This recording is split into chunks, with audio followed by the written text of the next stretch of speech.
there needs to be a balance between the human and the automated element within there. And that's where I think all marketing has a role to play. Welcome to Connect to Market. I'm Casey Cheshire. Join the conversation with the marketing leaders driving the fastest growing B2B brands. We're sponsored by Ringmaster, building B2B podcasts and communities to reconnect you with your audience. All right, here we go. We're off to the races. I'm so excited for this conversation. Honestly, good 10 minutes of it already happened before I even hit record. We're having a great time talking about AI, marketing, and when people do it wrong. Well, I can't wait to introduce my guest today. But before I do, shout out to Janet, who I sat next to on the plane, who introduced me to this absolutely amazing marketing leader. He's a thought leader, a human storyteller. Honestly, he's probably a wizard, 3 times plus CMO, 4 times author. A lot of things going on. He actually wrote 3 Dummies books, and he's the best-selling author of Some Assembly Required. Tell me what's going on. How did I meet this guy? Again, thank you, Janet, for the introduction. Guest lecturer at St. Mary's College. This is someone to listen to. Chief Revenue Officer at Spot On, and also a consultant and advisors to several other growing companies. Randy Brasche, welcome to the show, sir. Thank you for having me, Casey. And thank you, Janet. And it's funny because Janet was my mentor at my very first job. So it's funny how life takes full circle. Man, we got to get Janet on here. What are we doing? We'll need a whole separate show for Janet because she's right. We'll do a round 2 and we'll have her come on there and talk sales to us. So, dude, we're here and I'm super excited to learn from you. I feel like it's like a class size of 1, but in order to do this, I need the assistance of a giant blue foam finger to ask you this first question. So, Randy, I got to ask you, what is the number one thing that marketers need to do in order to connect to their market? Absolutely. They need to get close to revenue. And I think the challenge is that marketers have always been close to conversions. And I think marketing is not easy being a marketer right now. I mean, especially with AI, a lot of good things happening there, but also there's a lot of layoffs. There's a lot of, change. And so I think the biggest thing they can do is, what marketers want to keep that seat at the table, at the executive table, and have that presence. And to do that, conversions aren't going to cut it anymore. You really have to get close to revenue, and you have to, as marketers, when I ran marketing teams, I asked them, does everybody know what the pipeline multiple you have to cover? This, I'm sorry to get technical right off the bat, but do it? Let's go in. What's the pipeline multiple we have to cover? We have to we have to cover and generate $1.2 million in pipeline this quarter. So a lot of those things, they all have to know that, and being able to go into a pipeline call and back up and defend what you're doing, but also push back on the rest of the revenue team too. So that's all about getting a seat at that table and keeping it. And all that it has to do is it comes to revenue. It does not come down to conversions. I think that's where we've always been stuck in marketers. I think there's a great opportunity now with AI and a lot more of the need for marketers to transcend the entire customer buyer journey. I think there's a lot of great opportunities, but get close to the revenue, not just conversions. And I feel like we feel this and we've felt this trend to leave the world of vanity metrics and the impressions and the time on pages from decades ago into, hey, conversion's cool, but it's still not enough. We got to saddle up to revenue. But I think a lot of people feel that maybe, but they don't necessarily do that. No, we're still in this world. Unfortunately, there's a default mode I think we always go back to. And I think a lot of times when we feel pressure from, now that I'm also on the other, like I'm doing CRO, which is overseeing everything sales and marketing, and also having worked for CROs as well. And we all default back to a volume game sometimes. Got to get more volume, got to get more things in the door, like more pipeline. And that's not necessarily the answer. And, I think we've done some good stuff with ABM in recent years, things like that. We still have a ways to go, but I think, old habits die hard. And so I think a lot of times when we're under extreme pressure, it's understandable, we're going to do what's in front of us. We got to do acquisition channels. We got to just build pipeline. It's all about volume. But again, too, as well as, looking at the strategic view as, revenue not just comes in from acquisition. How do you, build pipeline, midway through, accelerate pipeline, minimize churn, expansion, things like that. But it's tough now. It doesn't help. That marketing can really overlook the entire customer life cycle, and we tend to take ownership of everything if we can. And so, to your point, accelerating the pipe once it's even there, or even keeping the customers in so they don't churn. Yeah. And And a lot of it too now is like we're required to be, we're supposed to be, we got to be data scientists. That's, and that's part of this new agreement we have. We got to be technologists. We got to know the stack, and the stack is getting bigger. Unfortunately, I think one of the challenges we have now too is that, we've still built our foundation in marketing on, on our old CRM system, and we've just been bolting things on top of it. And we didn't nail it, when we got, the ABM and a lot of these intent data, and it's making things, we're moving the ball forward, but we're still not there yet. And I think now that we're bolting on these agents that are 100% autonomous, in some ways we're failing at scale in that too. I think there needs to be a balance between the human and the automated element within there, and that's where I think all marketing has a role to play. And you're seeing now these interesting little challenges happening now, or sort of points of tension in the revenue teams, where do you go fully automated and make this faster and cheaper. We're hitting the faster and more efficient, but we're not hitting accurate. And I think that's the challenge right now. So, there's three legs of this stool that marketers are fighting, and it's the accuracy one that I think is really hurting them right now. We can get better, faster, cheaper, and stuff like that. But again, it's all about, how do you really nail, how do you really engage these buyers? And the other one too is that you got to think back, is that buyers have changed. Like, they are making decisions way further in advance. So the traditional way, that you're going to get on a list of, early procurement list, is you got to be a known brand way beforehand. So a lot of the traditional ways you've acquired customers, it's not working. It's not going to work that Yeah. way anymore. So that's where I think too, as well, marketers need to be, and have that seat at the table, and also be building programs that are strategic, that are getting, just early on, and getting on those less early. Wow. We have a few things to work on here. Yeah. Yeah. There's a lot, but man, there's so many things you just shared. It's like what to talk about first, but you really got my attention by talking about the balance between the human and the computer, Yeah. and that might be the part that maybe marketing leads. Yeah. Absolutely. And I think this is an opportunity for marketers, because again, too, you think about it, marketers are creative souls. I'm a creative soul. We're storytellers. What's one of the things, that's the primary thing we're supposed to do. We make sense of this world. And telling stories is the way to do it, and to connect. And I think being able to do that with a human element, and also an automated way, I think being able to balance that out is hugely important. And I'll use an example of having run SDR teams within the marketing function, is that I've automated some of it, but I've had humans as part of it as well. And I think there needs to be, when you use technology and automation and things like that, a human element in there to understand, like, when is the right time to engage. If I'm actually using AI to, build some automation to target a very high profitable, a high propensity customer, a very valuable customer, you want to make sure that first email or the first outreach is flawless, because we're smart enough, like buyers are smart enough now, if they, see something that they know is written by AI, they're going to delete it. So there's a lot of things where it has to be that human oversight in there too, as well. But there's tons of ways to have, have automation built in there, have AI built in there to make things more efficient and so forth. So it's finding that balance. And I think that's where I think marketing will have it. If they drive this and lead this, I think that's going to be definitely a way that marketers are going to, be able to, keep and retain their seat at the table here. What is it about marketing? You mentioned curiosity is one thing, but what is it about us that lines us up perfectly for this role of balancing the tension between human and AI, knowing that both are necessary?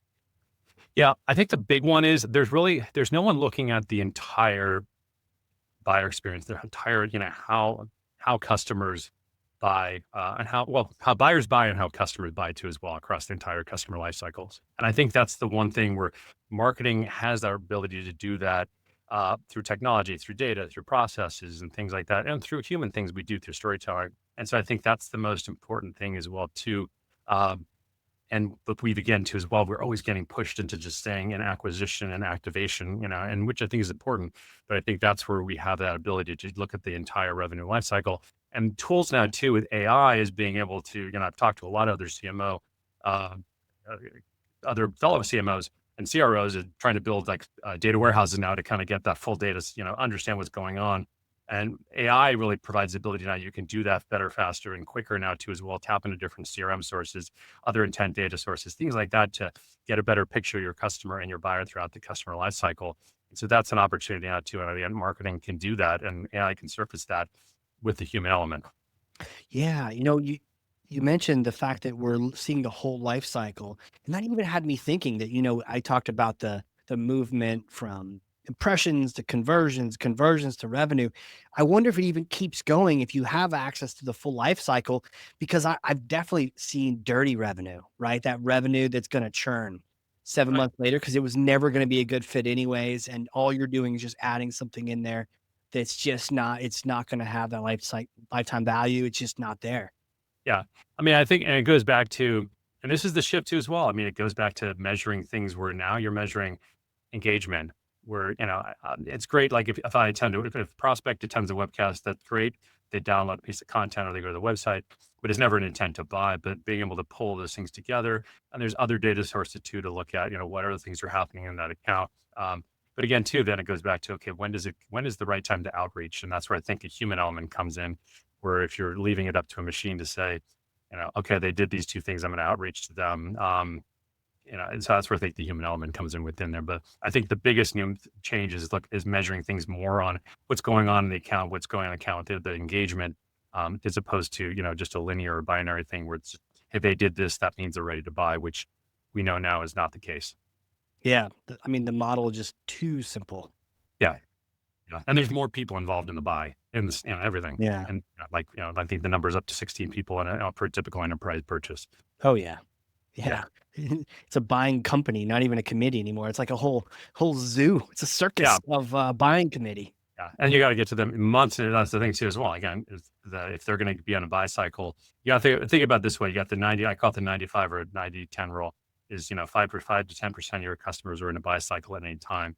And that's where I think marketers, if you shift that thinking that way, that's where marketing has a huge role to play. Like, how do you find those 10%? And how do you then nurture the other 90%? And that's where, marketing has a huge role to play on there too. And the traditional models of spray and pray, or a lot of the acquisition models that are front loaded, don't do well in that, in that scenario. How do you like to suss out when you're panning for gold, find that 4 to 8, 10% in market? I mean, you'll notice it too, based upon, like, if you do the work up front, you have the right buying committees, and you've done the right selection on the accounts. And that's where I think the biggest thing that gets overlooked, and I'm a big proponent of this, is really defining those ICP and those segments up front and agreeing upon them with the rest of the exec team and revenue team, and do that regularly and often with data. And then once you, I think, get those nailed, and you can see what are happening in those accounts, because those are the right accounts, because you agreed upon them and there's data behind it, and you see the engagement on there, you'll start knowing which are the ones that are in a buy cycle, or you'll have conversations with them and you'll be able to divide out and saying, hey, they're going to have a renewal with a competitor. This, we'll know when to approach them, versus the ones that are, hey, they're going to be in a buy cycle and they know about us, and, and be able to pursue that. So a lot of it just starts with knowing the right accounts and engaging them the right way. It's funny how that is, right? If you spend more time on the front end, just everything lines up just that much easier, and you don't even have to push as much. Don't even have to sell as much, because you've selected the right audience. But I think we tend to neglect that. We get really focused on the tactics. Yeah. And usually that process is just like a few hour exercise on PowerPoint. And like what I found, like when I started going to pipeline calls, as much as I hated them, they got better once I went through that exercise and everybody agreed upon it. I write about this in the book, and I call it, Prime Minister's Hour in the UK, where the Prime Minister goes up there and defends his. It's the same thing when you go to a pipeline call. Like, you can defend it, but you can dish it back out again. So it's like, when everybody agrees upon the room, you have the healthy tension within there.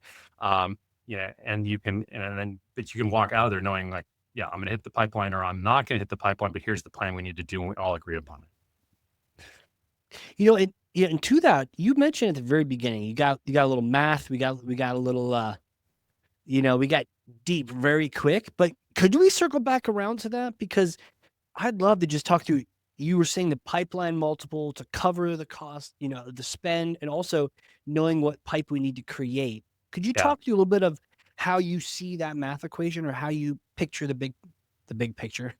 Yeah, no, for me, this was an eye-opening moment for me, and this scared the crap out of me. Like, when I started going to pipeline calls and looking at so basically anything with a pipeline multiple, it has to do with how much coverage you need to do to make sure you have enough pipeline to hit your revenue. So that includes, the things that fall out of pipeline. If it's win-loss, some wins, some falls out. It's things you need to do to cover churn. And it's also just the need to just cover the basic pipeline you need to hit your revenue. Yeah. And so that number always changes too, as well. And if you have a higher price point, and, less volume, that number, it might, the number will fluctuate, but those are big numbers too. Cause a lot of times too, I think in the previous world, we always thought about here's how many MQLs we need to have and so forth.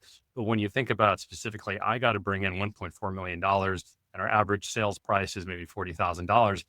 That's a lot of widgets I got to bring in and bring to the table and to sell. And so that's eye opening. And so having those painful conversations and saying like, I can't hit that number. Like that's how are we going to do it? So and those are not surprises you want to have at the end of the quarter, end of the year. So those are pretty sobering, but once you actually understand the realism, the reality behind it, how you back into it to build pipeline or have those conversations to figure out how we're going to do this as a team, become a lot more constructive. Got it. Starting with the end in mind, and it sounds like it's like based on real assumptions. You're really calculating things out. We're not just saying like, "Hey, it'd be nice if we got 1,000 leads from this source," and Yeah. and then maybe it all adds up to something, and our numbers aren't. It's like, no, we really need to hit this number. So where does it come from? There's no. I mean, at the end of the day, it's not that hard. It's just it's not that hard.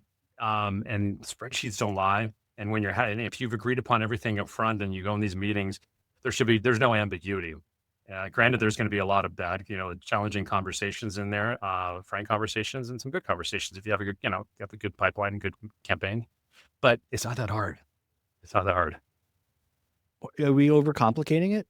I think it's just a lot of times too. It's depends what market you're in. Like especially like SaaS is a hard market to sell right now too as well. I mean SaaS. So it's like, you have ups and downs. And so I think a lot of times too is like, if we don't have the right product or you don't, if the market's not responding the right way, but those are conversations to be had too as well. So a lot of times you could be doing everything in your power to sell correctly, but you got to look at the product. And that's a lot of times too, the product people, I'm not blaming the product people, but if I'm not going to hit my pipeline, but it's a necessary conversation to have. If like everybody in the go-to-market team is agreed and we're doing the right stuff, maybe it's not the right offering, or maybe we need to look at some of the strategies. So yeah, these are all good conversations to have, but yeah, I think we overcomplicated, but I think also too, this is hard work up front. It's a lot of hard work. And I think, I'm not saying we're lazy, but we don't want to do that. But I think there's always this tendency to hit the easy button, like to do, to do the spray and pray, to do the volume. And and a lot of times too, and I blame sometimes board of directors too, because that's what they're looking for. A lot of times we go into the board meetings and they're looking for those volume metrics. And if I show them, no, we're not doing that. Instead of 100 leads last month, we have 10 good prospective accounts. When you go to 100 to 10, usually I've had it before. The board's freaked out on me. Like, oh, like that's bad. I'm like, no, that's good. These 10 will convert. I promise you. And they do. But, they're coming at it from like, how are those, from 100 to 10? No. Yeah. So it's crazy. It's one of these things. It's a change in mindset as well. Yeah. And you have to be able to justify it and but if you show the math, hey, here's the math and these will convert and they do convert, then. Yeah. And that's where the engagement metrics go. But these are new too. It's saying, yeah, hey, 5 out of the 12 people on the buying committee are engaged in this account. They're doing things on, they're on the website. So, it's hard to say like to a board, like, trust me, it'll happen. Trust me, it'll happen. Because that's the balancing act too we have as marketers. The magical marketers that do a really good job too are the ones that can balance the short-term and long-term pipeline. So I've always got myself into trouble too. We're saying like, trust me, that it'll happen. But yeah, my CEO, the board, everybody's getting anxious. They always want to know, like, we can hit the short-term pipeline. So you got to straddle those two worlds, and that's not easy. That is not easy. Straddle those two worlds, and now we're straddling the AI world. Yeah. The tension here and the work that needs to be done up front. Do you let AI into that world, and then how do you let it help you on the planning side, on the understanding your customer side? Where does it balance in versus maybe the human conversation, right? Let me go talk to a customer, but then also how do I leverage AI in this conversation?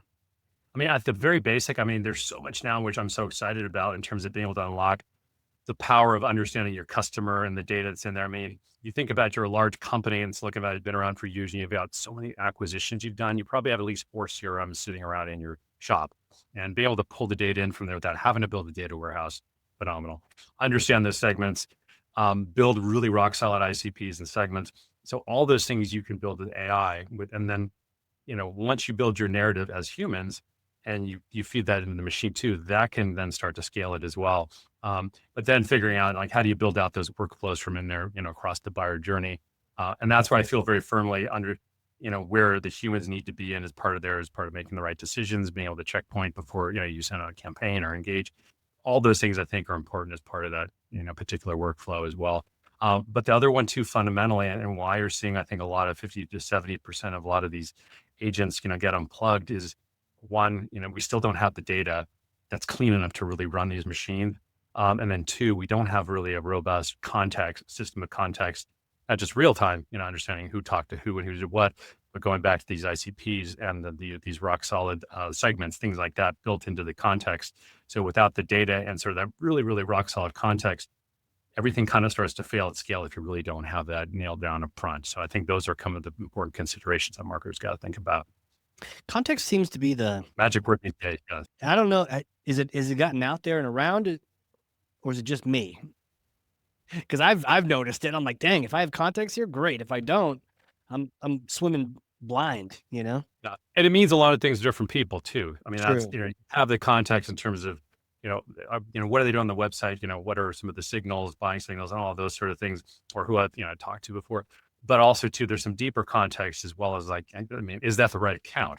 Fundamentally. So if you have the wrong account you're going after on your website, well, that's a complete waste of time. Or, I'm Right. going after these accounts and I'm talking to them and, they're engaging. Well, again, that's a waste of time because of the wrong account. So I think it comes in a spectrum too, as well, like doing the definition up front, but then going back to saying like, how do you really make sure your data is pretty solid? And that's where, I think we're building upon still these older CRM architectures as well, or these distributed, legacy systems as well. So, we still have to solve for that. We're getting there. But again, too, as well, I think, as AI scales things, it makes things go faster and speedier. We got to make sure it's also accurate. I want to throw something at you. I'm curious from the larger company perspective. I have let Claude into my CRM. I have this CRM called Day Okay. AI. Love it to death. Most productive tool I've ever used. But having the context of your meetings and your emails, all of that mixed in with the opportunities and customer data and other customer data, and having Claude in there working its magic for follow-ups and this and that. That feels fantastic, but it also feels like it's adopted at maybe the smaller company level. And I haven't heard of too many of the larger companies necessarily unleashing that power yet. Correct. Yeah. And that's also, I think, a function of a couple of things are happening. One, there's a lot, a lot of companies are also going through a lot of changes, a lot of layoffs, a lot of restructuring. The ownership of a lot of these things are changing too. So it's like some of these things are, you're hearing these things about these GTM engineers now. So a lot of these things are building, who's owning a lot of that stuff now. And then where does that live and how does that evolve? So, and larger companies too, as well. I mean, they have a lot more data as well and a lot more just legacy crap sitting around. Not a bad thing. So that creates inertia in itself too, as well. So if you're a smaller company, and I've seen a lot of the successful, if you look, SaaStr does a lot of great stories on, AI that's been successful, but a lot of times too, there are companies that have, less legacy stuff, less baggage, less a lot of those things where you can execute without, less hindrances and things like that. So that's where I think you're seeing those successes. But that to say is bigger companies are sitting on gold mines. Like if you think about it, if you have three or four streams, you're a large company, you've pretty much marketed to every company on the face of the planet. It's a company I worked to recently. Their challenge is like, okay, how do I harness all of that? Because I know everything about every company. So I should be able to pull this data together in a way to say, okay, here are these best customers for these products and so forth. So I think big companies, while there's internal inertia, becoming a super company with AI, that's where I think everybody's aspiring to. You get these super companies these days. AI is really kind of enabling that. So I do think this is going to really help, larger companies get through some of that inertia. There's just a lot of internal work that got to go through. And then that's where I'm seeing these emergence of these GTM engineers and RevOps. Yeah. Right. Like that's, in RevOps is slowly shifting from we set up your marketing automation and connect it to Salesforce to let's build some apps. Let's code it. Or app comes down to data, these MCP servers, all that stuff. I mean, it's too, is like who owns like the ICP? That's a good question as well. Like, who owns that living, breathing system? Because I think it is a real time thing and it's dynamic. So, but who owns all that stuff? And so you're starting to see a lot of these good conversations happening now that have traditionally been we never had a lot of those as deep as we did, in the ABM days when the ABM was kind of coming up to, was growing. So now I think we're having these conversations in the context of AI as we're kind of seeing some of these, that's a bad thing, but seeing some of these early deployments, not be as successful as we thought they'd be, as the pendulum swings back to human and automated. I think that's where I think a lot of these changes are happening. But it's like a natural evolution of, technology as it kind of works its through the marketing ecosystem. Hey, marketing leaders, it's Amanda here from Ringmaster B2B Podcasting. In today's market, B2B buying is built on one thing, trust. And there's no better way to build that trust than through a podcast that builds connection. At Ringmaster, we help you launch and grow shows that will amplify your brand and can help drive real demand. The best part? We handle all the heavy lifting so you can focus on the big picture. So if you've been thinking about starting a podcast for your brand or taking your existing one to the next level, visit ringmaster.com to chat and book a call. Yeah, sometimes it's like the bullheaded marketer who just is like gonna full send on 100% AI, only realize, oh shoot, I got to go back and instead of the big barn door shift, why don't we have some little changes here? Understand the nuance that some human connection is needed or always will be, but also let's leverage the full enterprise data. Yeah, I've seen it before. Like I've done it before where I've seen, when I had humans, on my team, like I did both automation through, without the SDRs and with the SDRs and a blended model too as well. Yeah. I've seen automation and humans fail spectacularly if we don't have the right data. And this was even before AI. So I think a lot of it applies to as well, is that you'll still need both within there. And I think too, is like AI is such a great tool for, like, I would love to have in some of my SDR teams, instead of them having to go through the annual reports, like that can be summarized for them. And then they can help, all these things that help them prep to go after these accounts, where, that can be automated, but, there's got to be some oversight, in terms of the outreach, the creativity, the messaging, things like that, as you apply it to each account. And then oversight before you hit the send button too, as well. I think there still is a requirement for that in there too. Man. And I got to imagine that you've grabbed some of these tidbits and you stuffed them into your book. I want to give it a shout out. Some assembly required. It's a recent book. It's not like you're talking about AI from 9 years ago, which didn't even exist, but tell me more about it. Like what caused you to say, I got to get all this stuff into a book and share this knowledge with people? Well, it just starts off, I'll just say a brief funny story. The book starts. Yeah, please. The book starts off with me in a hospital. I woke up one morning. I was supposed to be going to a offsite pipeline meeting with the exec team to discuss pipeline. And I knew I'd be absolutely destroyed. It was one of these things where, and this is what most marketers feel, is that, you know what you need to do. You just can't have the data. You can't get to it. You can't have all the answers. So you're just, every single week you're destroyed. You're getting destroyed at pipeline calls. And I knew I was going to get destroyed at this offsite meeting all day. So not looking forward to it. So I wake up at 5 a.m. and I feel like I'm going to die. Extreme pain. I didn't know if I was going to die, but I was so happy. I was going to the ER room, and as I was going to the ER room, I texted my boss and I said, I am not going to this offsite all day. I was secretly happy, but I didn't know if I was going to die, but I was happy I didn't have to go to the pipeline call.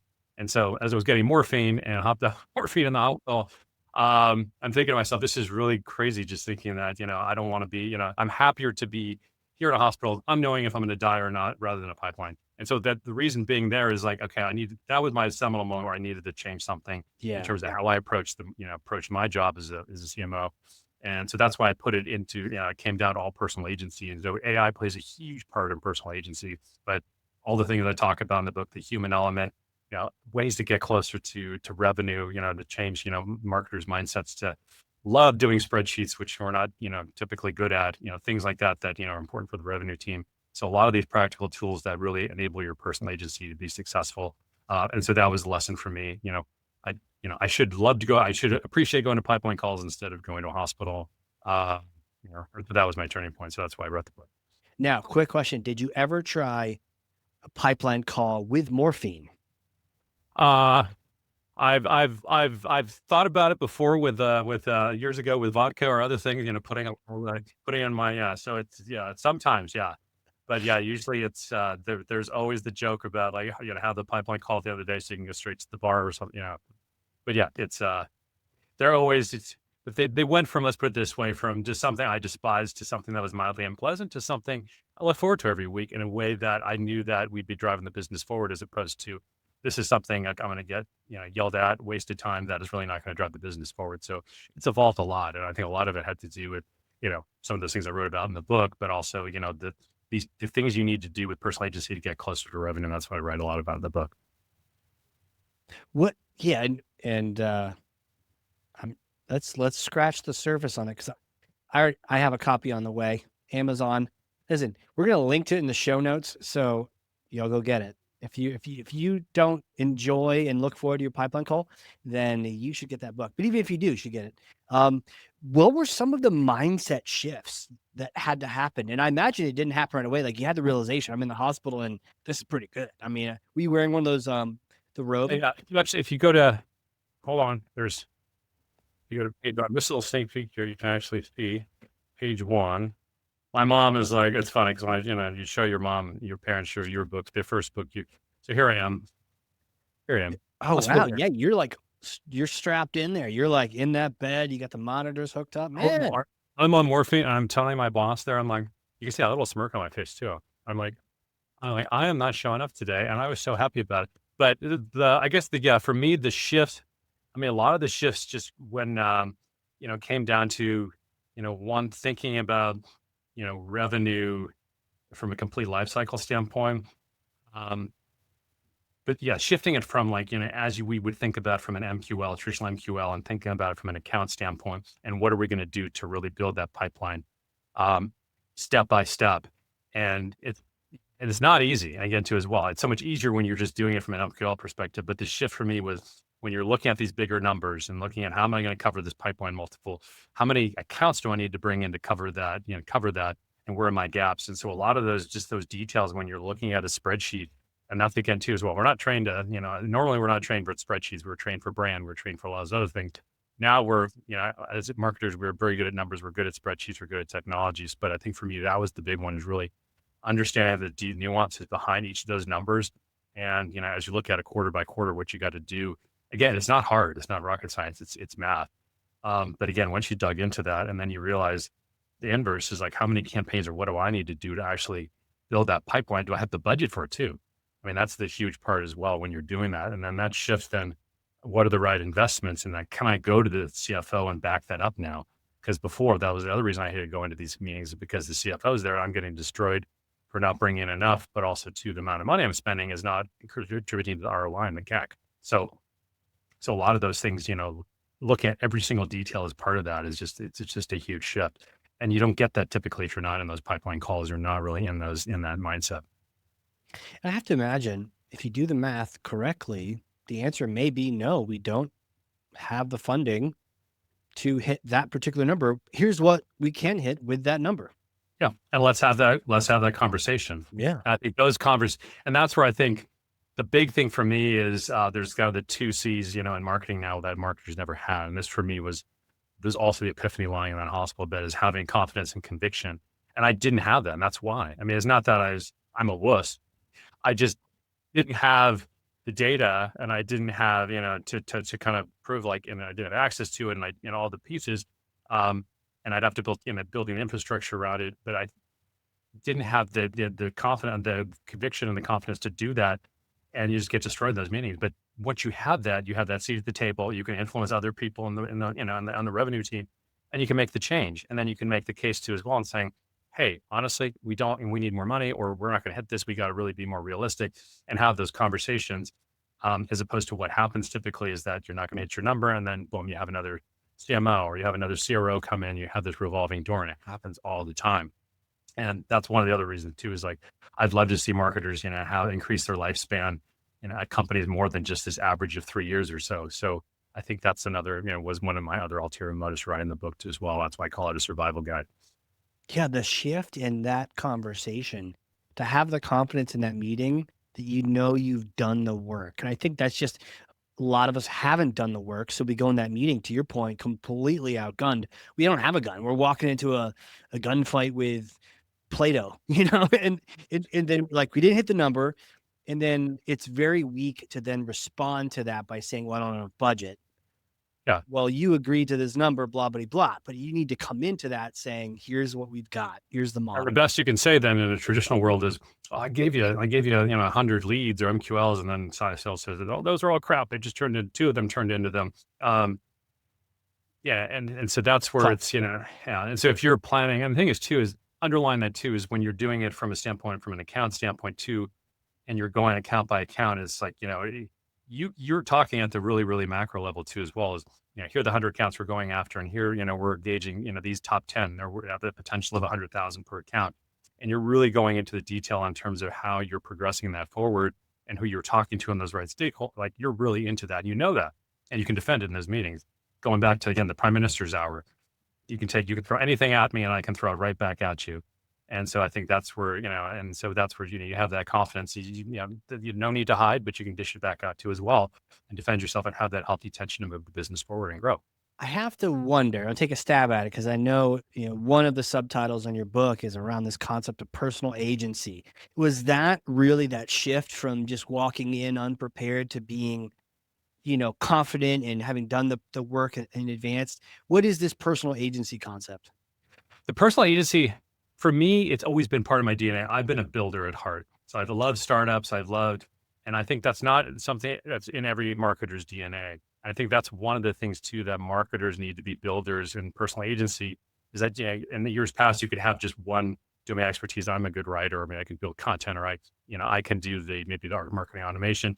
Whereas today, like personal agency, you need to know all those things. You need to really, you need to learn, some of the technology. You need to learn, you need to be a good communicator and writer, and like whether or not you're, that's your focus in building, but you need to do that. You need to write a good email.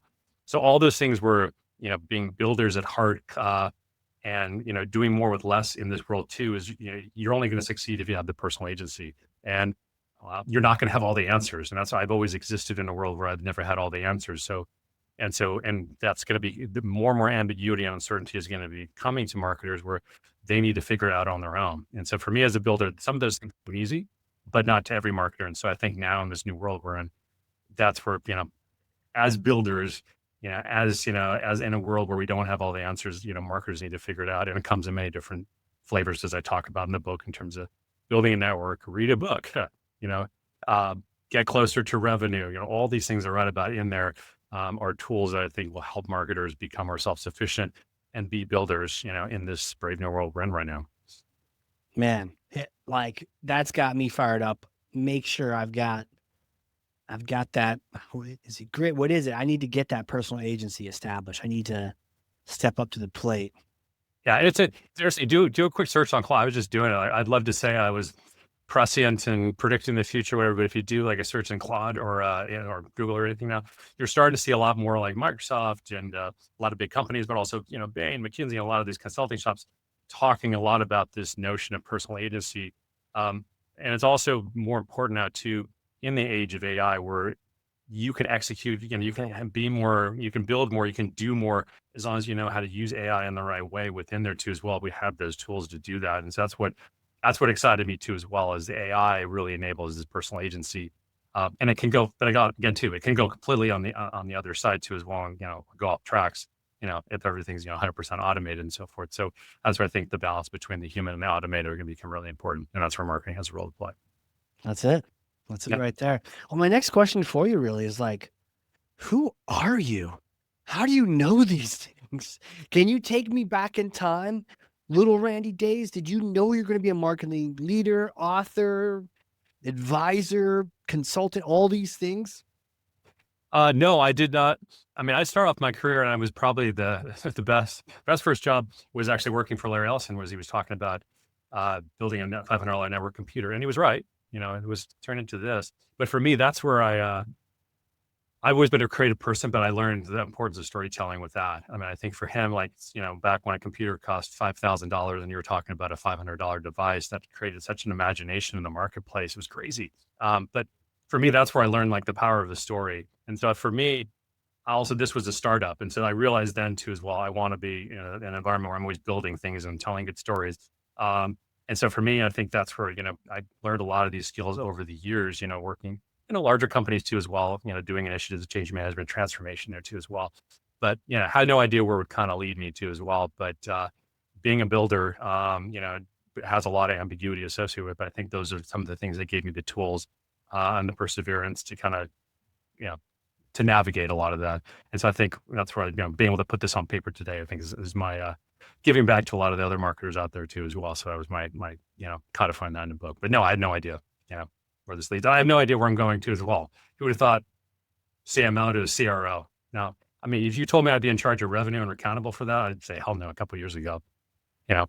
It's just, you own a number, and like that's a big shift too as well. Owning a number, and I think that's a big thing to talk about. That for marketers, they should all own a number, and that's a shift too as well. As when you own that number and you have that pressure in a good way, that changes your mindset.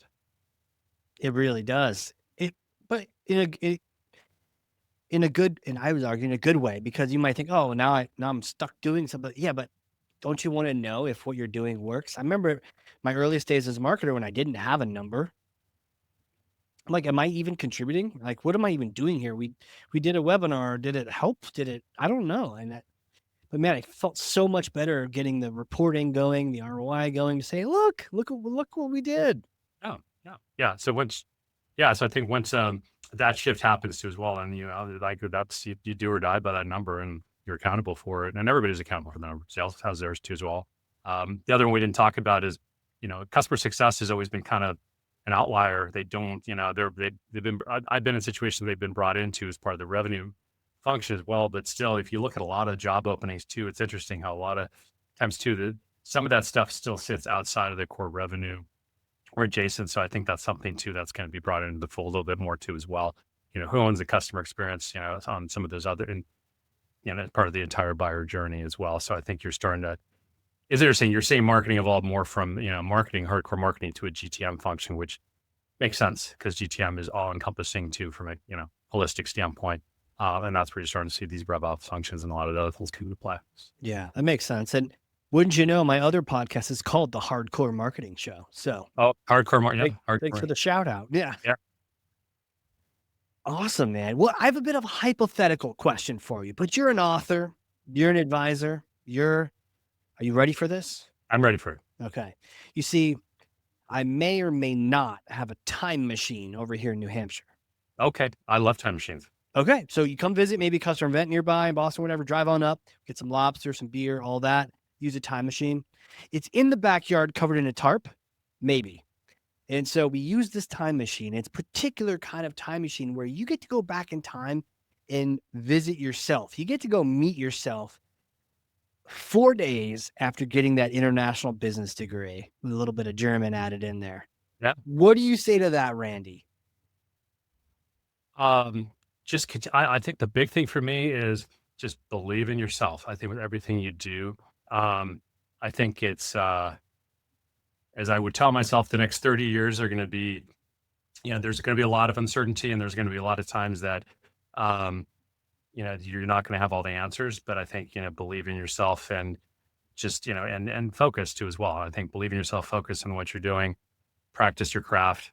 But I think it all comes down to, and going back to that whole confidence and conviction thing, I think as you go out in your career, whether or not it's marketing or other things too as well, is finding those ways to maintain that confidence and conviction in what you're doing.